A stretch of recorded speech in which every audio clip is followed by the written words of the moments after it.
All right, so today we're looking at the 10-mark extended response question. So I'm just going to show you guys like 3 sample questions and 3 sets of sample answers there. Just give you guys some general ideas of how to approach it, just that kind of stuff basically. Yeah, so we're looking at the 10-mark extended response. So you guys know that from the beginning of this study design, VCAA have started to include, just give me 1 second. Sorry, that was just someone at the door, but they didn't need anything. I don't know why they just knocked. Anyway, so yeah, you guys know that as of the beginning of the study design, they've included a 10-mark extended response question in the exam. Now that 10-mark extended response question VCAA have specified that can either be a content-related question, and almost like every exam since 2017 has been a content-related question. That is, it hasn't been research methods yet. It could also be a research methods question. So it could be a 10-mark question based on a research scenario, an extended research case study, similar to what we looked at when we were doing research methods. Again, you're not going to be ever asked to write like a full report like what we did when we did the research poster stack. That's just way too much information, and you can't really assess a full poster or research poster research report in 10 marks. That's not enough marks. You might, however, be asked to, for example, maybe write down the discussion section, or maybe write down an evaluation of a research study, looking at potential confounding variables, looking at conclusions, that kind of stuff. That could be something that's possible because that is something that VCAA have specified in the study design under the key science skills. So again, just to summarize, your 10-mark question can either be a content-related question related to actual topics we've done, or it can be a research methods question, which is more testing your key science skills. Now these, whatever approach VCAA take with the question, whether it's research methods, whether it's a content-related one, these are the key skills and general criteria that VCAA tend to assess. Number 1, you need to be able to identify and explain formal psychological terminology. So what does that mean? Where's my little text box? What does that mean? That basically means you should be able to use keywords in your response. And we always talk about this, like this year, we've always been talking about, the importance of using certain key terms. For example, when you get a question about resilience, we expect you guys to be able to use keywords like adapt or adjust or bounce back, those kinds of words. When you're talking about the lock and key process, we expect you guys to use words like, complementary to, matching shape, binds to the postsynaptic, neuron or post-receptor site. So those are words that we expect you to use because they're key words, they're key to psychological terminology. Obviously, you don't only need to be able to use them, but you need to be able to explain them as well. So it's not only about using those words, it's also about explaining those words. Okay, being able to give a definition of what those words mean as well.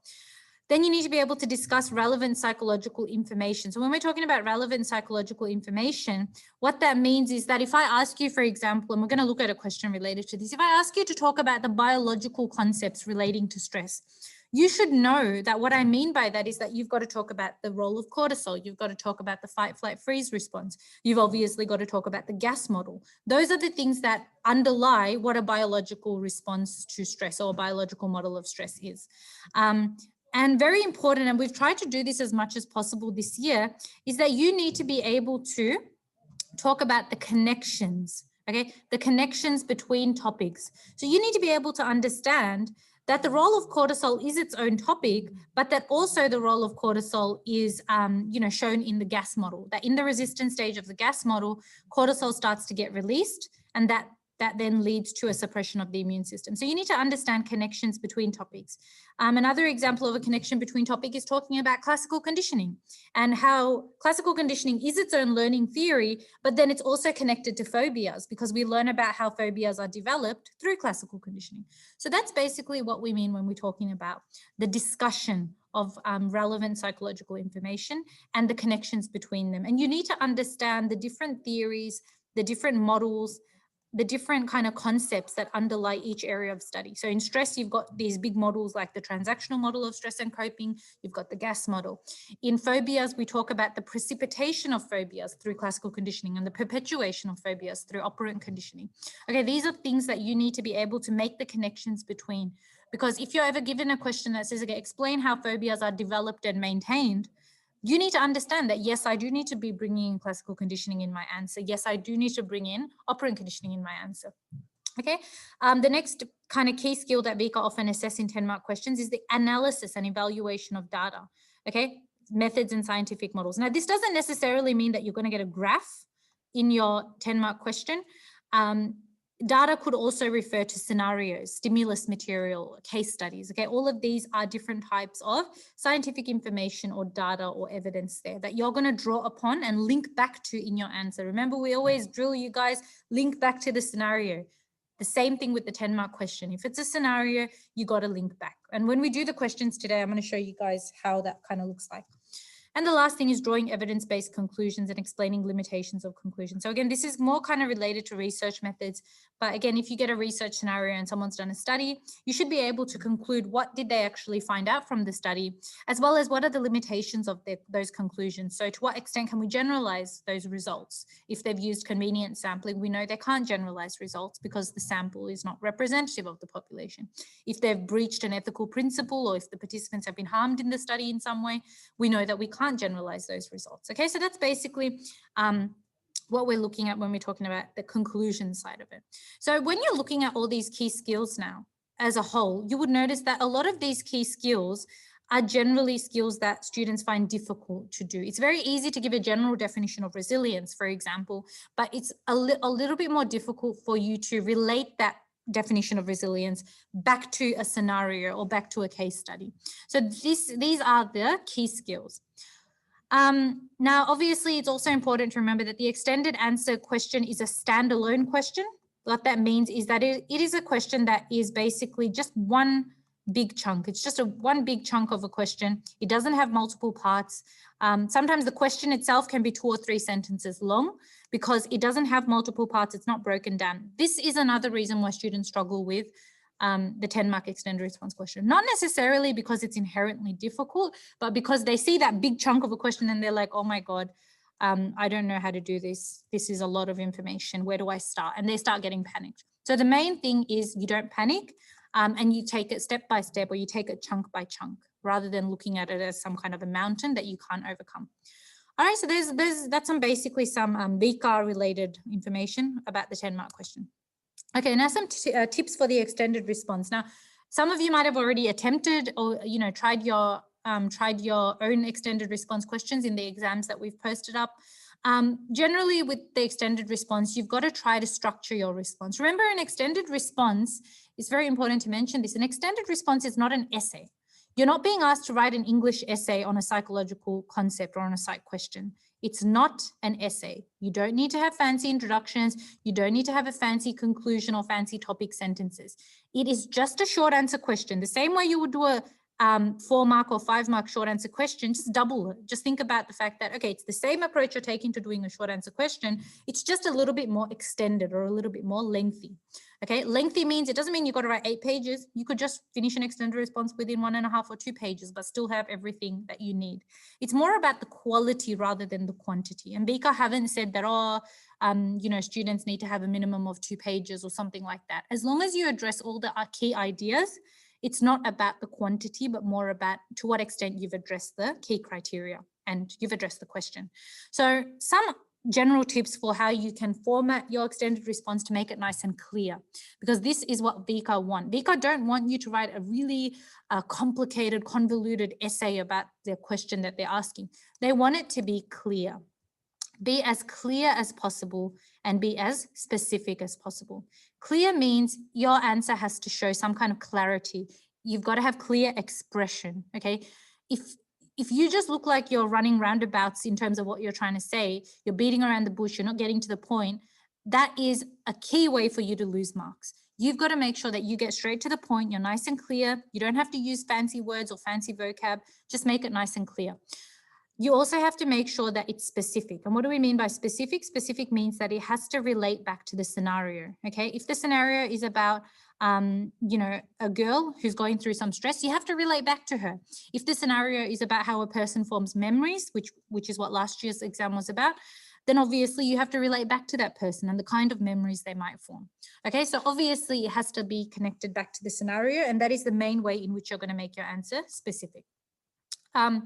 Make use of paragraphs. Now, you're not allowed to use dot points to write an extended response. If you're really strapped for time, you can use dot points, but the chief assessor has said in previous PDs and seminars and things that students who use dot points generally don't achieve the higher marks, if that makes sense. So they might still get some marks for the, if what they've written in those dot points is correct, they might still get some marks for it. But because dot points are not an extended response, they can never really achieve really high marks with just dot points. So you've got to use paragraphs, you've got to use prose. Prose is continuous sentences with some form of grammatical structure there. Again, it's not an English essay, so they're not marking you for strict grammar and strict spelling. But if your spelling is extremely atrocious to the extent that, you know, your spelling of the word glutamate resembles some other word that's not even in psychology, then obviously you will be deducted marks, because in the same way that they expect you to use key terms, they expect you to be able to spell those key terms correctly as well. So just looking at a question, is it always scenario based? No. So the 10-mark question may not always be scenario based. In most cases, if we're looking at the key criteria that we looked at on the previous page, in most cases, it will have some kind of a scenario, because that's the main way in which they try to separate like the low, middle and high students. But if you're talking about content-based scenarios, it might sometimes not even be a content-based one. It could be based on a research scenario or research investigation. So we have to be open to all the possibilities that we might encounter, okay? But generally, yeah, like in most cases, it is a scenario-based one. So far, since the beginning of the study design, that's what we've seen. It's always kind of some scenario there. Okay, so obviously when we're looking at using paragraphs and subheadings, what do we mean by subheadings? Subheadings are basically taking the aspects of the question that Vika has asked you and turning them into subheadings. And I'm going to show you guys how you can do this. And this is a really good way of organizing your response, making it nice and clear, and at the same time, ensuring that you're not really missing out on any key parts of the question, and also making it a lot more manageable for yourself. A good habit, it's not compulsory to do this, but a good habit is to underline or highlight keywords. So if you're using a keyword like glutamate, or you're using a keyword like primary appraisal, or some keyword that's key to psychology, highlight that word or underline that word, or put a circle around it to show your assessor that, you know, that you have used that word, okay?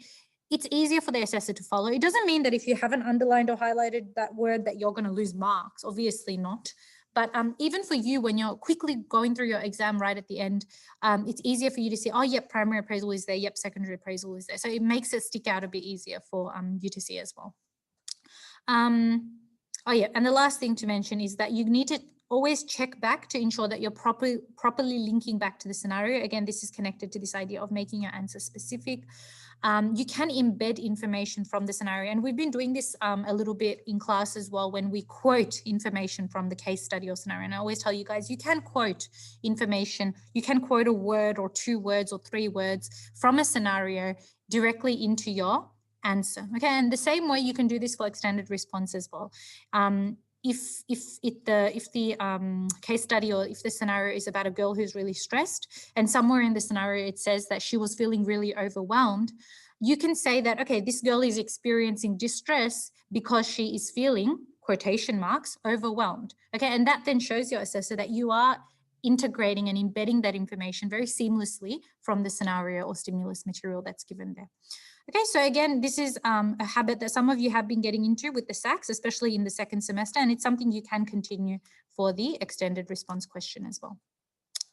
Okay, so those are just some general tips and some general guidelines to follow. Again, more to do with the formatting side of it, but a big part of it is formatting. If your answer is everywhere and it's all over the place, it doesn't even matter about your handwriting as much, but if your answer is just everywhere and it's not organized and it's like, where do I start? What is this person talking about? You're not going to be likely to get full marks or like high marks for this question. Okay, so try to make your answer organized, clear and specific. Don't worry about fancy introductions, fancy conclusions. It's not an English essay, it's just an extended response. Okay, now moving on to this question. Now this is the 2018 VCAA question. Okay, so 2018 VCAA, I'll just write that here because I didn't mention it on the slide. So this is the 10-mark question in the 2018 VCAA. And I've chosen this question mainly because it addresses a few topics that a lot of you do struggle with. I've noticed particularly, you know, through the SACs that we've done, through the, you know, these kind of support sessions that we have, certain topics keep coming up. So things like transactional model, gas model, these things aren't really difficult, but when you're trying to explain them with reference to a scenario, they can actually be quite difficult to do. So that's why I've chosen this question specifically. Last year's question was about memory. It was relatively, in my opinion, more straightforward than the current one that we're looking at. But if you want like any tips for that, just feel free to email me and I can help you out with that as well. And I think 2017 was about shift work, if I remember correctly. Yeah, it was about sleep. So anyway, this question is just a scenario-based question. We can probably just read it. And yeah, so it says question 8, it's worth 10 marks. So Gita is a 22-year-old student in her final year of university. Gita arrived in Australia when she was 12 years old. She's from a non-English speaking background and is the first female in her family to attend university. She has generally been able to manage her parents' expectations, academic demands, part-time work, and the usual daily irritations that have come her way.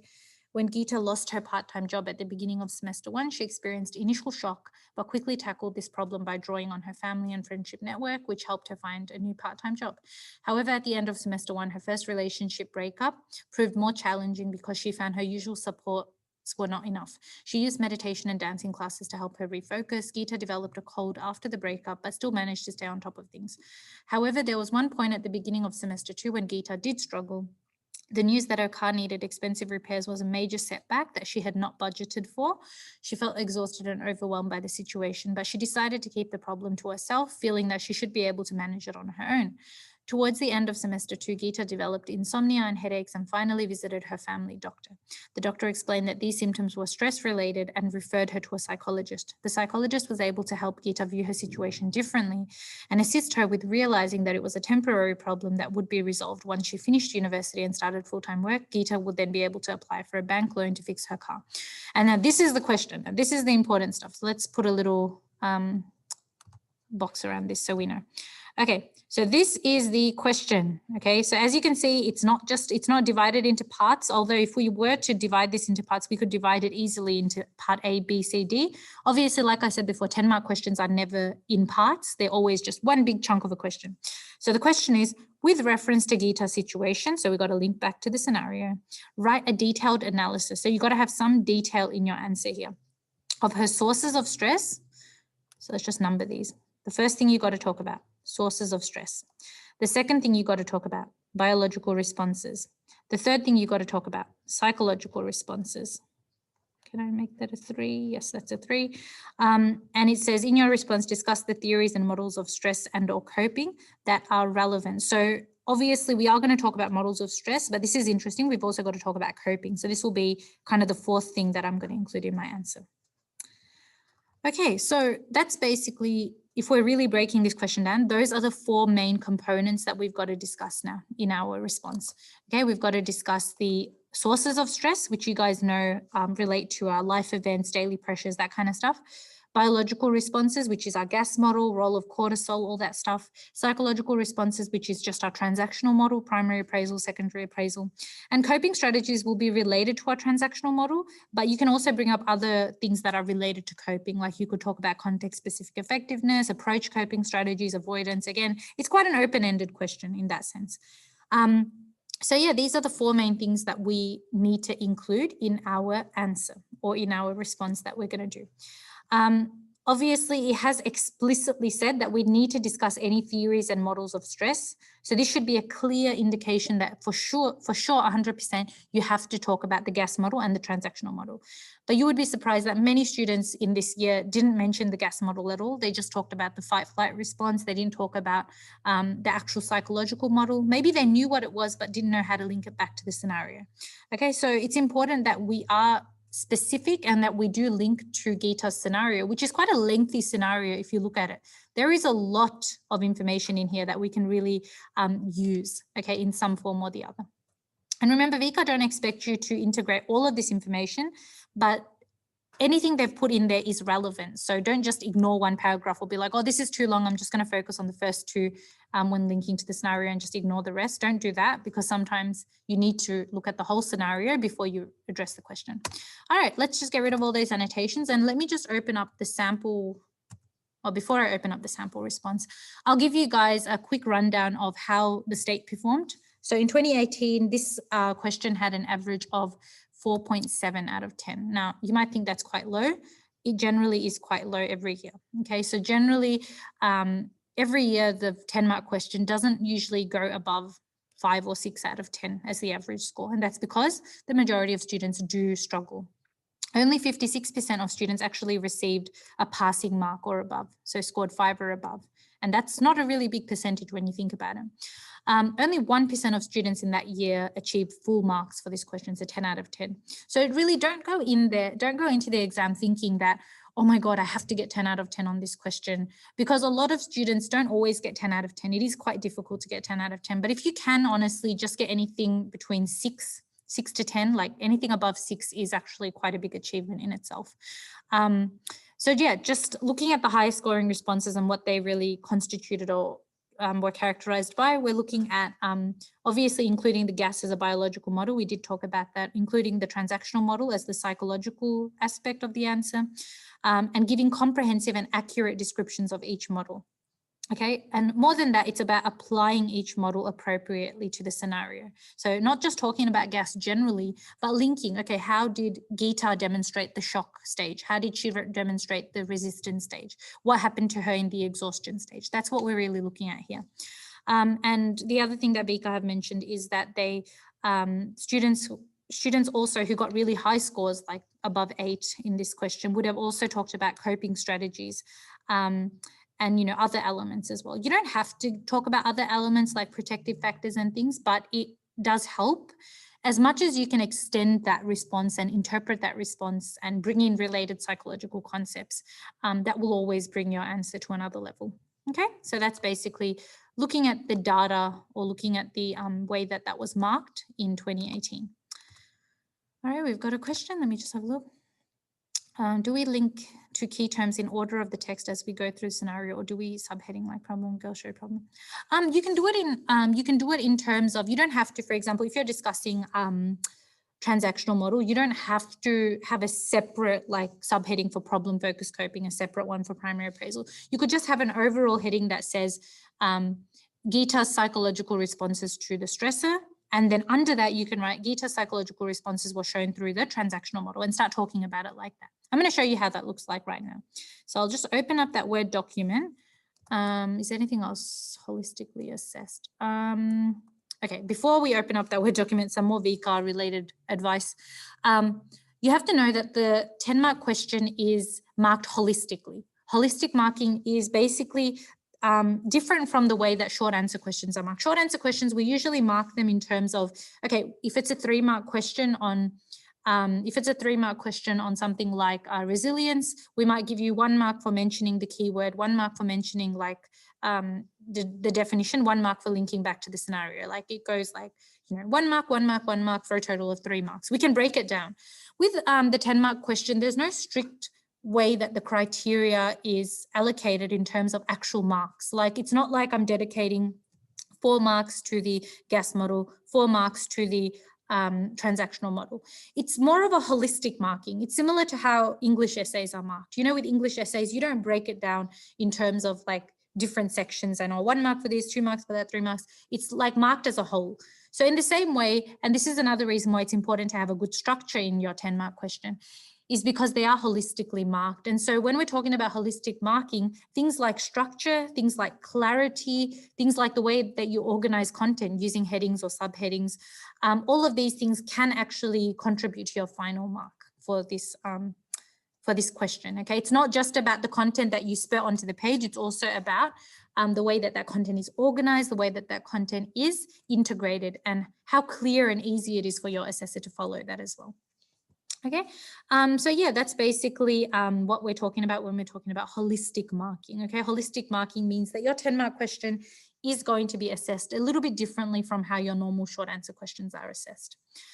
Now, obviously, it's important for you to remember that if you do not address all parts of the question, now what does that mean? If I just quickly go back to that question, if in my answer, I only talk about sources of stress and I only talk about the biological responses to stress. So let's say I only talk about sources of stress, only talk about the biological responses, but I completely miss out on the psychological responses. Maybe I just forgot about it. Maybe I completely didn't know what to write. I cannot achieve a passing mark. I can't get a 5 out of 10. In fact, because I haven't addressed the whole question, I'll probably only, even if I've written an amazing response for these two concepts, I can only maybe maximum get a 3 out of 10 for an answer like that. Because if you don't address all elements of the question, what the question is asking you, you cannot achieve a passing mark. A passing mark means 5 out of 10. A passing mark, 5 out of 10, can only be given to students who at least briefly discussed all parts of the question. So even if you discussed sources of stress, biological responses, psychological responses, you've discussed all of it. It's not amazing. It's not to an amazing, elaborate, detailed level, but it's just a basic level. You can still get 5 out of 10 for that because you've still addressed all parts of the question. So again, it's really important for you to remember that you need to address all parts of the question. And this is where the subheadings, dividing it into subheadings, highlighting the question, the key elements that I expected comes into play and is very helpful. It's a helpful thing to do. Do we also cover the limitations? No, you don't need to cover the limitations. So when we're talking about this question here, it doesn't ask us to evaluate the models. It just asks us to discuss the theories and models of stress. It doesn't ask us to evaluate the models, so we don't need to discuss the strengths and limitations. Another question, does the question always ask to talk about these related topics linked to the, or do they include? Usually they'll ask you, so they won't just ask you to talk about how stress applies to this person. They'll ask you to talk about the biological responses.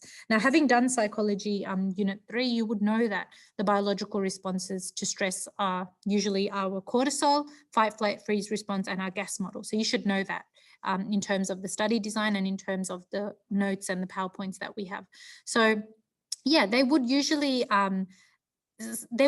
give you a hint as to what they're expecting. Sometimes they're not always explicit. So in this question, for example, they haven't explicitly said, discuss the transactional model of stress and the gas model. And this is where students kind of really lose marks because they don't know what VCAA is expecting from them, okay? You should know that whenever you get something related to a psychological model of stress, that's always going to be transactional model. Anything related to biological concepts, biological responses, biological models of stress is always going to be cortisol, fight, flight, freeze response, and your gas model. So just remember, that's how we study them as well in our textbook and in our PowerPoint. Okay, so now that we've gone through holistic marking, yep, we're going to look at a sample answer. So just give me 1 second while I open up I already had it opened up. I just need to share it. Okay, so hopefully you guys can see that 10-mark question now. So if I just maybe zoom that in a little, so it's, oh God, what have I done? Nope. Let's try that again. Okay, so the same question, just taken from VCAA 2018. So just reading through the question again before I show you the answer. With reference to Gita's situation, write a detailed analysis of her sources of stress, biological responses and psychological responses. In your response, discuss the theories and models of stress and coping that are relevant to the scenario, to Gita's situation. So I'm just going to underline what we need now. Okay, and it also talks about coping here. And we've obviously got to talk about the models of stress. We will do that. Okay, so you can see here, I've just started it off by talking about what form of stress she's experiencing. She's experiencing mostly distress within this scenario. And this was shown when she felt exhausted and overwhelmed when her car needed extensive repairs. There's not much evidence in this scenario that shows us that she's experiencing eustress. So I'm just going to say she's experiencing distress. Then we move into the sources of stress. And you can see that I've used a subheading. This is a heading or subheading, whatever you want to call it. This is a subheading, which is directly related to a keyword in the question. So this way, I'm not really missing out on that part of the question. I am addressing that question. I know I'm addressing it because I've made it its very own subheading. So there's no way that I could have missed addressing this part of the question. Okay, so Gita's sources of stress, that's a subheading. And I've just literally gone on to talk about the sources of stress. So I've said Gita has experienced a range of sources of stress, one of which is daily pressures. So that's again using key terms, which are stresses that are frequently encountered every day. Defining key terms. This is evident as Gita has to manage her parents' expectations, academic demands, part-time work, and usual daily irritations, which is literally, whoops, I can't go up, can I? Which is literally just taken from the scenario. I've literally just quoted that from like the first paragraph of the scenario. Okay, and you can see that I've quoted it because I've actually included the quotation marks there, if you can see that. So that's basically talking about our link to the scenario. So this is the link to the scenario. I cannot write with this for some reason, but I think you guys know what I mean. So yeah, scenario link. Okay, then I'm talking about another one. It's not enough for us to just talk about one in a 10-mark question. We do have to talk about at least two. Also, Gita experienced a life event when she lost her part-time job. Okay, that's good. I've mentioned the key word there. This was a life event because it forced her to have to make sudden changes and adjustments to adapt. So obviously that's what a life event is. And I'm linking it back to the scenario by talking about the part-time job being lost. This is not compulsory for you to get high marks. I've just included this to show you the range of possible answers, okay? Now, because it said Gita had arrived to Australia when she was 12 years old, I'm also contemplating or inferring that it could have been possible for Gita to have experienced a culturative stress. So I've said Gita may have experienced a culturative stress, which is a key word, when she first arrived to Australia as a 12-year-old. So again, linking to scenario. This may be because she had struggles adapting to Australian culture, which is what a culturative stress is about, adapting to another culture. Especially because she was from a non-English speaking background, again, information from scenario. And I'm just adding this, that there may have been cultural differences that were hard for her to manage. Okay, so that's basically me taking something that was in the scenario and possibly saying that this could have possibly been something that she experienced. It's not completely obvious in the scenario that she did experience a culturative stress, but it's something that we can discuss. And VCAA have accepted this as a type of stress or as a source of stress that could have been in your answer back here. Okay, so these are just looking at the sources of stress. So that's me basically covering the sources of stress. And with that, this particular section is done. So then I move on to the next part of it. And remember, guys, you don't have to talk about it in this much depth. It doesn't have to be word to word. You could obviously phrase it or express it in your own way, but it's just about making sure that you are including those key words there, which are the sources of stress, and you are linking it back to the scenario. It doesn't mean you have to give full textbook definitions. Even just giving a brief indication of what a daily pressure is enough, okay, to get the mark there. Okay, so moving forward now to the next part of the question, which is talking about our biological responses to stress. So if I underline that, that's the biological responses now. So we have, again, made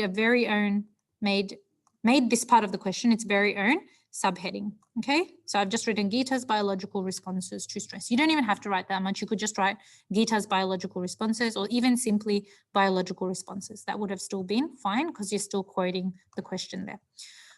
All right, so just moving down so you guys can see that subheading. Okay, so Gita's biological responses to stress. So it says, I've written when Gita experienced stresses such as the loss of her part-time job. So again, always making it specific, always trying to include examples from the scenario. She would have experienced a fight, flight, freeze response. So that's our keyword, and an increased release of cortisol to help her body deal with the stressor. So again, another keyword. When we're talking about the biological model of stress, which the question did ask us to discuss, I've talked about the gas model, which is the only one that we've got. So according to the general adaptation syndrome gas model, when Gita first lost her part-time job, she went into the alarm reaction stage. She first went into shock, and Gita's initial response to the stressor, when her body temperature would have dropped, and she would have resembled the freeze response due to loss of muscle tone. Sorry, I should have written tone there. Okay, obviously in the shock response, that's your initial response to the stressor, yeah? That's when your body is trying to deal with it, trying to process it. Sometimes people freeze, they don't know what to do. After this, she entered the counter shock stage where her sympathetic nervous system was activated, a very important keyword there, allowing her to deal with the stresses. She then entered the resistance stage where her body tried to adapt to the stresses and directed all bodily, let me just go down, hold on 1 second. Clear all drawings. Okay, so yeah, where her body directed all bodily resources and energy towards overcoming the stressor, and this meant that any unnecessarily bodily functions like digestion would have been stopped for Gita. Also, there would be a continued release of cortisol in her body, and her immune system would begin to become suppressed. Finally, because Gita was finding it difficult to afford her car repairs, again linking to the scenario, and could not overcome this stressor, she went into the exhaustion stage, which meant that she'd used up all her bodily resources and could no longer cope. And her chance of developing illness was also higher. And this was seen, again linking to the scenario, when Gita developed headaches and insomnia, okay, which is something that people usually develop in the exhaustion stage. So that's basically talking about our biological responses to stress. It's not really extremely lengthy. It's just like, it's not that lengthy. It's just a matter of thinking about the stages of gas, talking about what they are briefly, and linking them back to Gita's situation. Okay, then we're looking at the psychological responses to stress. So again, I've given the psychological responses to stress its very own subheading. That ensures that I will not miss out on that aspect of the question. So just jump straight into it. No fancy introductions needed. The transactional model of stress and coping, which is the main model, explains Gita's psychological response to her stresses. Specifically, when Gita encountered the relationship breakdown and her car breaking down, she made a primary appraisal of these as being stressful, which was followed by a further appraisal of harm and loss as she was thinking about the damage that was already done. So remember when we did the transactional model of stress and coping, we had the flow chart. So we had, like, if you choose stressful, there are 3 other appraisals that you can make. We call them the further appraisals. Okay, so obviously Gita would have decided that her breaking up with whoever she was with, that was a major stress, that was a stressor. She would have also decided that her car breaking down was stressful. And so these 2 stresses were both stressful for her, and she made an additional appraisal or further appraisal of harm loss, because in both of those, in the relationship, your relationship's already dead, it's already gone, there's already damage that's been done. In the case of the car breaking down and not working and needing repairs, the car's already broken down, the damage has already been done. So in both those instances, a harm loss appraisal is the most specific one out of those 3 that she could have picked. When Gita lost her part-time job, she may have also made a primary appraisal of stressful, but in the scenario, it says that she quickly tackled this problem. So that suggests that she kind of didn't let it really overcome her or bring her down. And it's possible for that reason that she did make a further appraisal of challenge, maybe looking at the potential good side of the situation or what she could gain. Example, maybe she could get a new and a better part-time job. Okay, so that's basically another interpretation there. In terms of, obviously, the transactional model of stress isn't just about stress, it's about coping as well. And the question also asks us to talk about coping. So you could say in terms of the secondary appraisal stage, Gita would have thought about how she could cope with the stresses.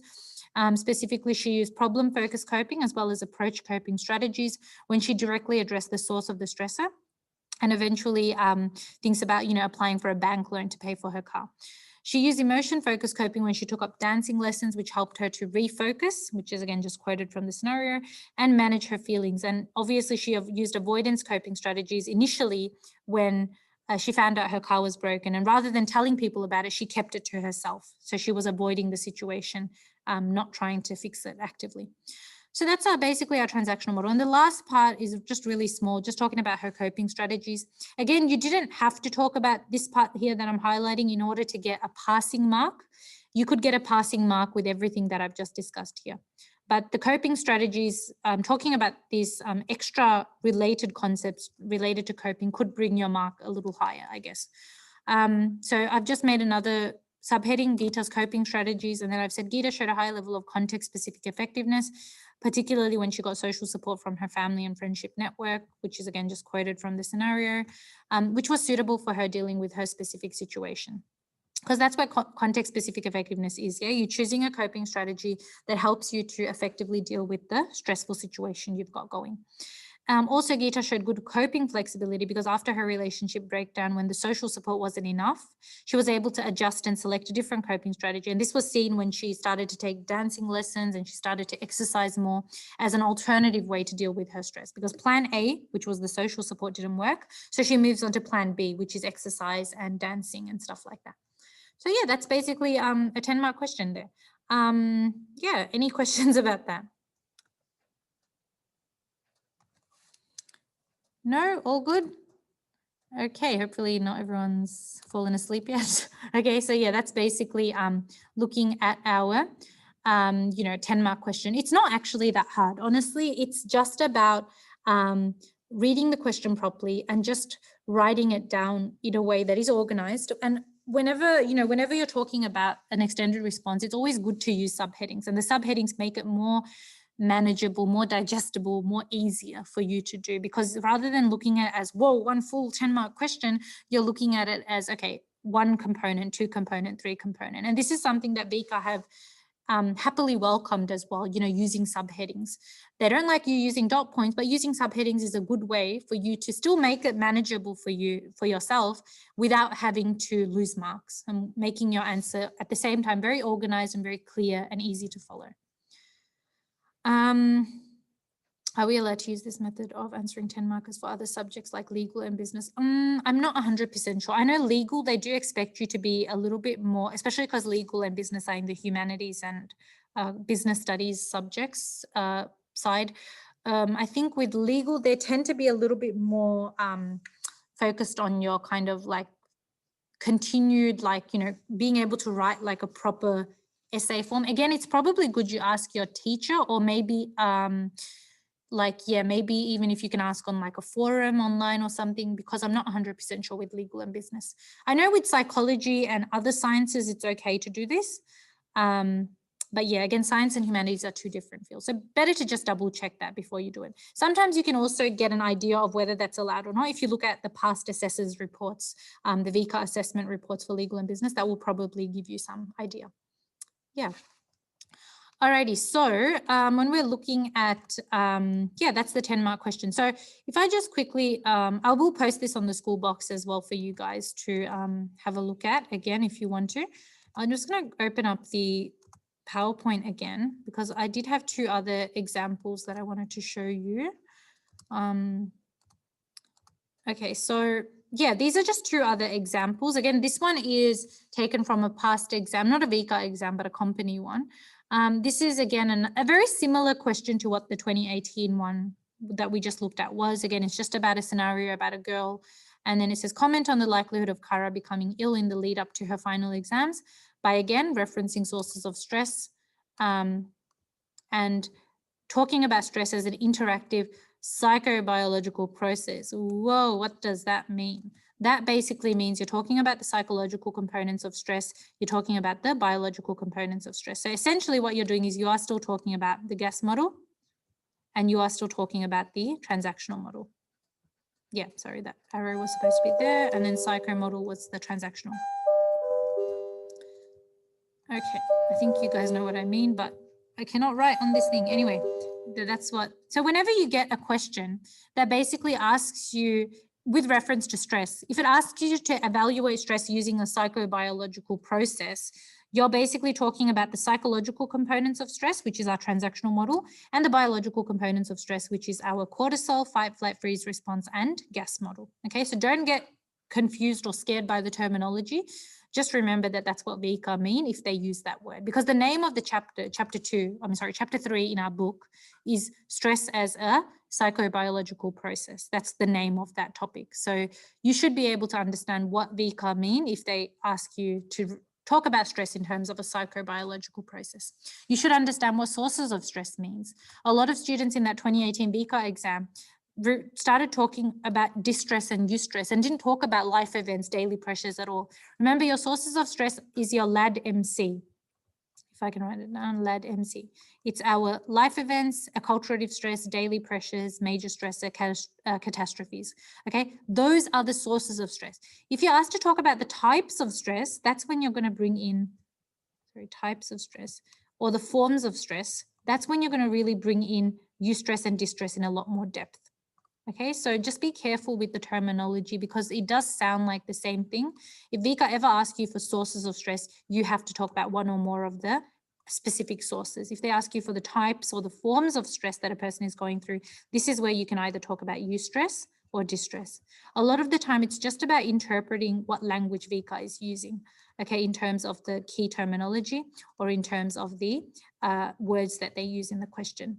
And the sad thing is that misinterpreting what VCAA have used in a question can really cost you a lot of marks if you're in the wrong or if you've interpreted that incorrectly. All right, there's a question. Do we comment on the likelihood under every subject? No, you don't need to. So comment on the likelihood of Kara becoming ill is something you're going to do as in your overall answer.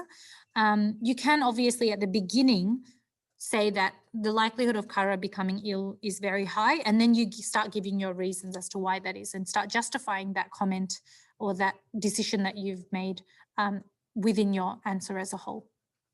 Okay, this is quite a straightforward one, very similar to what we just did. So I'm really not going to read through this whole answer. Again, I'll put this PowerPoint up on the school box. You can go through it yourself. In fact, what you can do, what would be even better, would be you look through this, look through the question, have this open up on PowerPoint, don't look at the answer, write the answer yourself, maybe give yourself 20, 25, 30 minutes to do that. And then like open up the PowerPoint and display the answer and just cross-check your answer with the answer that's here. It doesn't have to be the same, but as long as it's got more or less the same ideas, then it would be good. Okay, there's also another one. This one is really blurry. I don't know why. But this question is basically talking about memory techniques. So it's just a little article talking about the different memory techniques that you can use and different memory tips. So sometimes VCAA do give you information like this, like they'll give you information, like just a big slab of information, and then they ask you to evaluate the advice given in the pamphlet. Okay, so then obviously you've just got to be able to look through the what's it called? The stimulus material, that's what it's called. Look through the stimulus material and quote certain information. See how certain things can connect to psychological topics. VCAA always choose the stimulus material so that you can directly relate something in the stimulus material to an actual psych topic that you've learned. And I'll give you an example. If we look at number 2 here, I don't know if you guys can even see this. It says write out notes. For information to be transferred to your long-term memory, it is important to write notes out and practice repeating definitions over and over again. Now, we've already learned about a topic that's related to repeating information over and over again in order for it to go into your long-term memory. And the name of that topic is maintenance rehearsal. So in my answer, I could talk about the fact that this article discusses maintenance rehearsal in point number 2, when it discusses that students can write out their notes and repeat definitions over and over again. Now, you do have to evaluate the advice here. So you have to talk about whether this is good advice or bad advice. You could then make a comment saying that maintenance rehearsal is a good study technique, but isn't the best for actually enabling long-term storage of information. So a better method would be elaborative rehearsal, which involves infusing meaning into what you're learning rather than just blindly repeating information to yourself. So yeah, that's one way that you could approach a question like this. Things like studying in different locations. We learned about a topic where your memory can be triggered by cues in your environment and where you study or where you've learned something. And the name of that topic is context-dependent cue. So that's something that you can then link to point number 5 in your answer.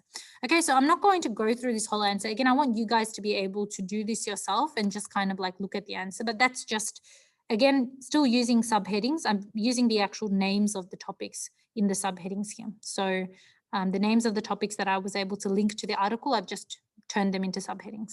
Again, I'm going to hide that information. So I want you guys to actually give this a go yourself and self-assess yourself using these solutions that are in this PowerPoint. Okay, so that basically brings us to the end of today. Are there any other questions? I think that's the last slide. Yep, that is the last slide. Okay, no more questions. Okay, so yeah, just as an end note, don't stress about the 10-mark question. I know the 10-mark question is one of those questions that a lot of people struggle with. If you are strapped for time and you literally have, let's say, 10 minutes left and you still haven't done the 10-mark question, and it happens, okay? We can't go into the exam thinking, oh, I'm going to get the exam done in 2 hours and have half an hour to proofread. It generally doesn't happen, okay?